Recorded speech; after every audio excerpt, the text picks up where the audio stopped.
Israel, Hamas, Gaza, pro-Palestinian rallies, anti-Israel protests, Zionism, anti-Semitism.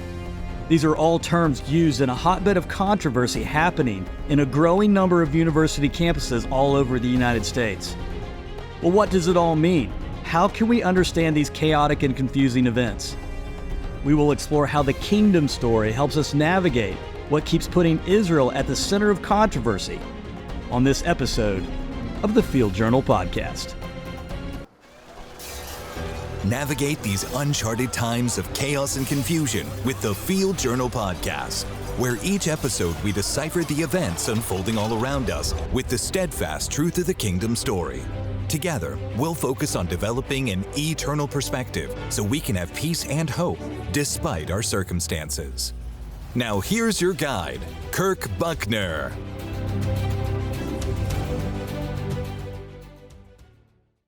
Welcome to the Field Journal Podcast, where we observe the world through the lens of the kingdom story so we can have clarity, peace, and hope in these unprecedented times. This week, we're taking a look at the chaos and confusion seen on university campuses across the United States. And like many times across history, the nation of Israel and the Jewish people are at the center of the controversy. And it prompts a valid question. Why does this people group seem to cycle in and out of turmoil? Well, let's dive into it and see how the kingdom story answers that question. Students at a growing number of universities in the United States continue to protest for Palestinian human rights after months of war with Israel and Gaza.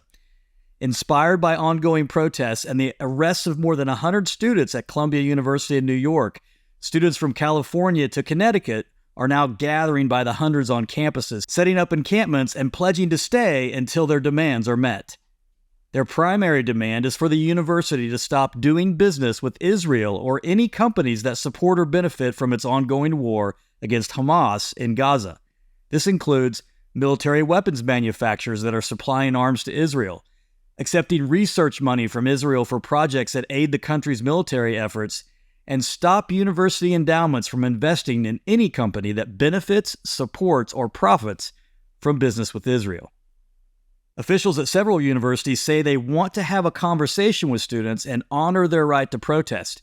However, many of the protests have encampments that are illegally occupying space on campus. In some cases, students have taken over and occupied buildings and destroyed campus property. There's also been an increase in tense interactions between demonstrators where protests have turned into anti-Zionism rallies, causing many Jewish students on these campuses to claim that the demonstrators' words and actions amount to anti-Semitism and are a threat to their safety. Many universities have said that they support freedom of speech and will allow protests on campus, but encampments and hateful or violent confrontations violate school policy and will not be tolerated.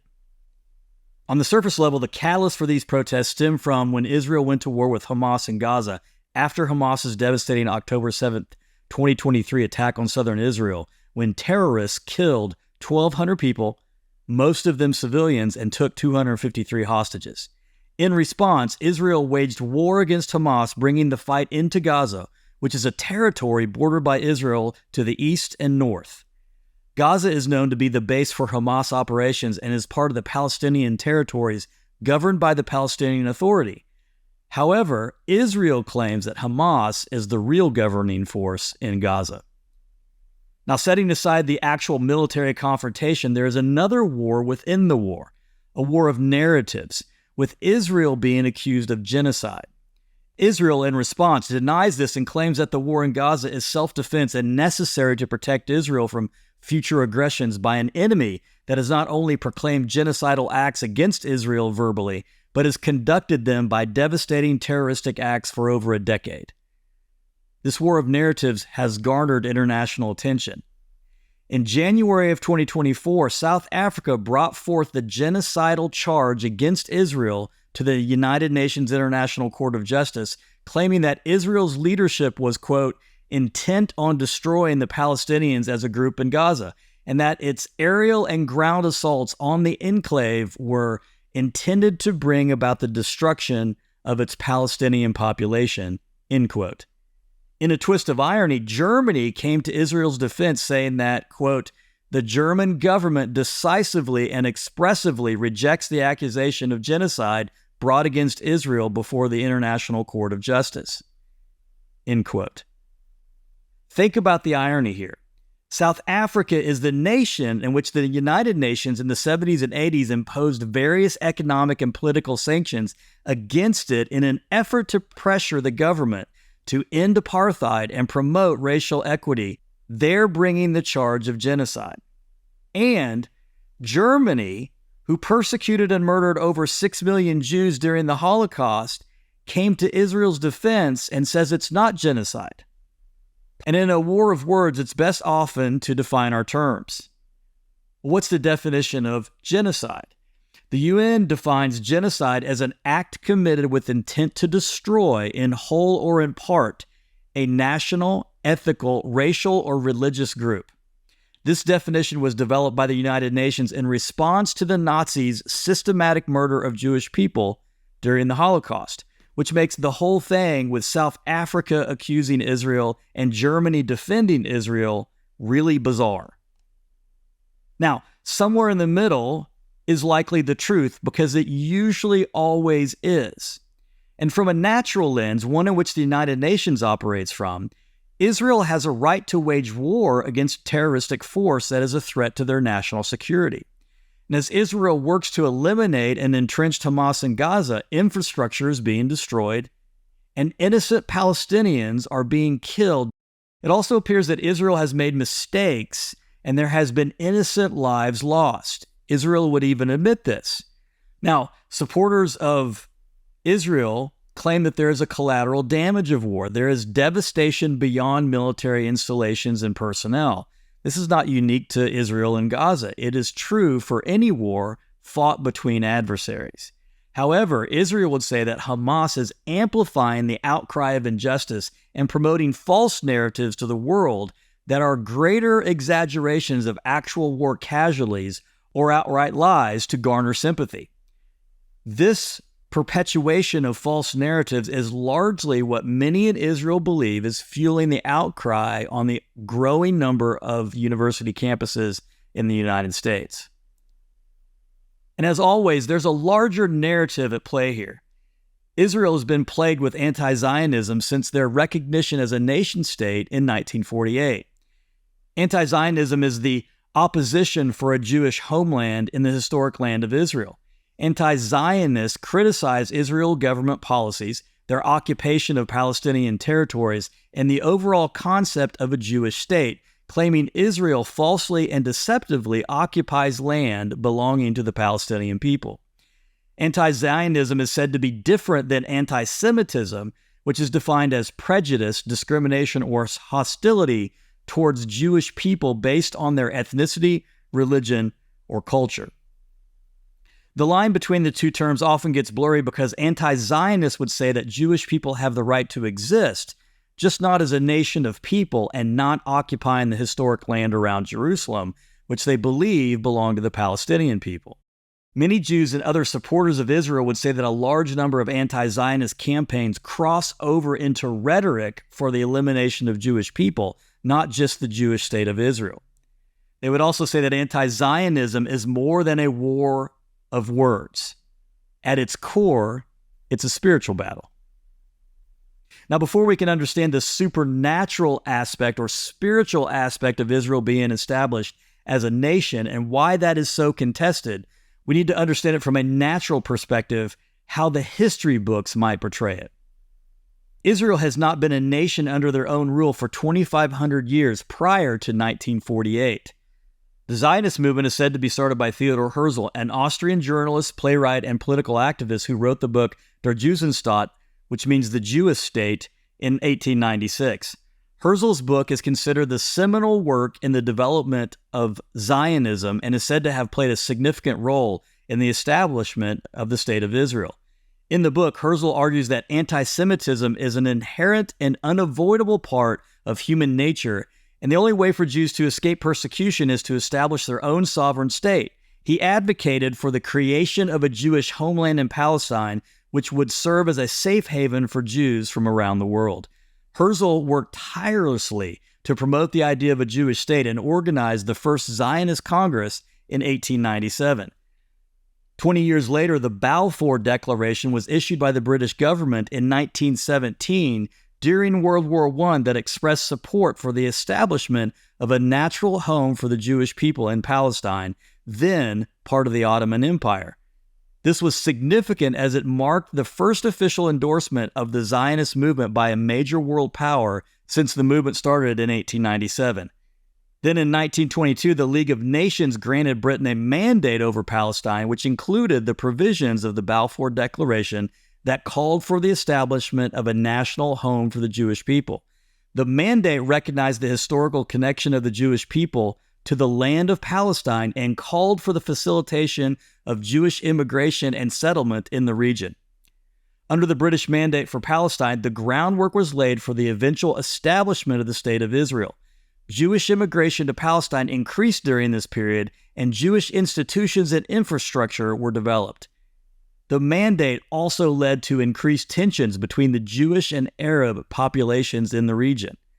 Ultimately, the State of Israel was established in 1948 following the United Nations approval of the partition plan for Palestine, which called for the creation of a separate Jewish and Arab states. Israel declared independence on May 14, 1948, and was subsequently recognized by the international community as a nation. To summarize the natural narrative, one man, a journalist with Jewish heritage, believed the only way to stop anti-Semitism and the irrational persecution of Jews was for the Jews to have their own nation-state. He wrote a book on it, started an annual conference, and personally traveled over Europe and across the world to promote the concept. And as the movement grew, the small band of Zionists were then able to persuade the British government, who then persuaded a League of Nations that Israel should have its own land. This ultimately led to the international consensus among members of the United Nations to declare Israel a nation in 1948. And this was the age of newspaper and letter writing and print. This was not the age of social media and the internet. TV was not a worldwide phenomenon. So they would not have the ability to spread the news worldwide like we do today, and it would take a staggering amount of resources to communicate to people.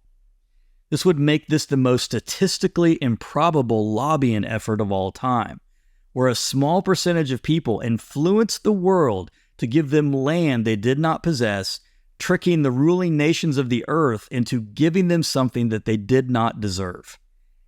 If this is really the case, then every university should study this in their marketing departments, because it would go down as the most extraordinary marketing scam of all time. Unless there is something supernatural going on.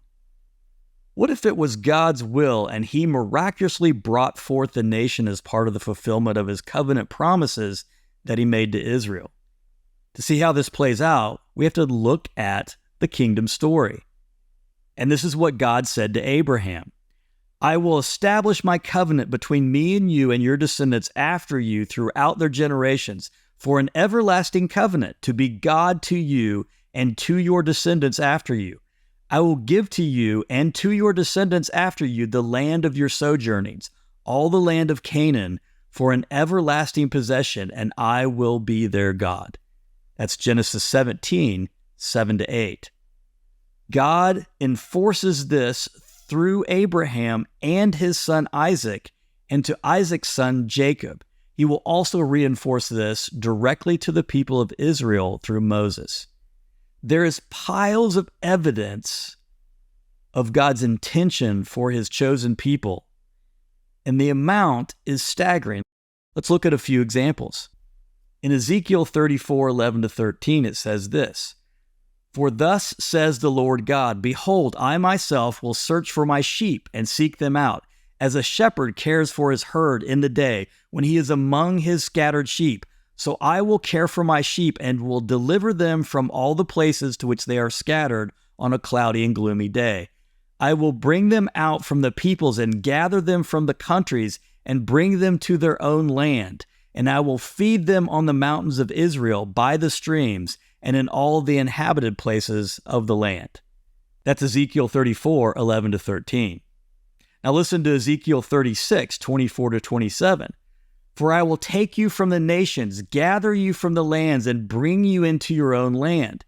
Then I will sprinkle clean water on you, and you will be clean. I will cleanse you from all your filthiness and from your idols. Moreover, I will give you a new heart and put a new spirit within you, and I will remove the heart of stone from your flesh and give you a heart of flesh. I will put my spirit within you and cause you to walk in my statutes, and you will be careful to observe my ordinances. Ezekiel 36, 24-27. And much of this has future fulfillment. It's also prophesied for the near future that Israel is going to have trouble before any of these come to its final fulfillment. Listen to this. Behold, I am going to make Jerusalem a cup that causes reeling to all the peoples around. And when the siege is against Jerusalem, it will also be against Judah. It will come about in that day that I will make Jerusalem a heavy stone for all the peoples. All who lift it will be severely injured, and all the nations of the earth will be gathered against it. That's Zechariah 12, 2-3. Jesus himself would say this, but when you see Jerusalem surrounded by armies, then recognize that her desolation is near. Then those who are in Judea must flee to the mountains, and those who are in the midst of the city must leave, and those who are in the country must not enter the city, because these are days of vengeance, so that all things which are written will be fulfilled. That's Luke 21, 20-22. Here's the bottom line. The people of Israel will see increased persecution and hardship as God's plan for the end of this age and the redemption of his people Israel draws near. God is clearly communicating that Israel will have trouble, and it will culminate with Jerusalem being surrounded by the nations of the earth in order to destroy it. But God is going to be there for them. You see, in the supernatural view, we can see that there's more than just one man, a journalist, who led a movement to bring Israel into existence in 1948. God's mighty hand and outstretched arm was at work to miraculously bring forth his covenant people back into the land he promised, to set up the foundation of what is to be fulfilled in the future, a full realization of his covenant promises that started with his communication to Abraham. This does not mean that all things that Israel has done in Gaza is sanctioned by God and is right in his eyes. In fact, their very acts could be outside of his will, but they could also be a catalyst for what is prophesied to occur. This has happened many times before in God's kingdom story. Kings would seek God's approval before going to war through priests or prophets. When they made decisions without God's approval, there were consequences. In some cases, God told them in advance that those consequences would be detrimental if they chose to go against what he decreed. Deuteronomy 30 is an example of this. Listen to this. So it shall be when all of these things have come upon you, the blessing and the curse which I have set before you, and you call them to mind in all nations where the Lord your God has banished you, and you return to the Lord your God and obey him with all your heart and soul according to all that I have commanded you today, you and your sons, then the Lord your God will restore you from captivity and have compassion on you, and will gather you again from all the peoples where the Lord your God has scattered you. That's Deuteronomy 30, 1-3. You see, God told them they would be exiled to other nations, and he told them they would be brought back, all the way back in the time of Moses. This is why it's so important to know God's kingdom story, because at the heart of what God has planned for the future, your future, our future, is his plan for Israel and their redemption. Their recognizing of the true Messiah, Jesus of Nazareth, who came as their Redeemer 2,000 years ago, and they missed it. But he'll be coming again to complete the prophecies yet fulfilled. Jesus is the true hero of the story. When we think about God's story, we have to understand how his story is opposed. And we've talked about this numerous times in other episodes. When God puts it out there that his covenant promises are true and that he will fulfill them, he doesn't break his promises. But there's an antagonist, right? There's a dynamic influence that the Bible calls the devil or Satan that wants to keep the things of God from coming true. And so he's opposed to it. That should be kind of the aha part of the story. Because all of the irrational type of things like the Holocaust, which seems unbelievable that 6 million Jews were eliminated from the face of the earth. And then that the Jews are at the center of just about every controversy, and irrationally so, like everybody's against them.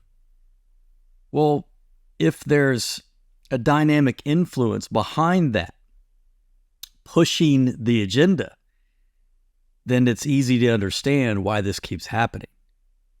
And it's really laid out there as part of the story. So we have to understand it in that way. Now, I want to wrap up this episode with something to think about and meditate on. I want to challenge your heart and mind and move you out of your distracted world. So I have a few things for you to process. What is your stance on Israel? How firm is your grasp of what God is doing with Israel as outlined in his kingdom story? How can you align with God's will for his covenant people? I want to thank you for joining me on this episode. Until next time, may the grace of the Lord Jesus Christ and the love of God and the fellowship of the Holy Spirit be with you all. Thank you for being a part of this episode of the Field Journal Podcast, a production of Truth of the Kingdom. And while we've reached the end of our journey today, the conversation continues at truthofthekingdom.com. Until next time, may the kingdom story be your source of truth and hope, no matter what's happening around you.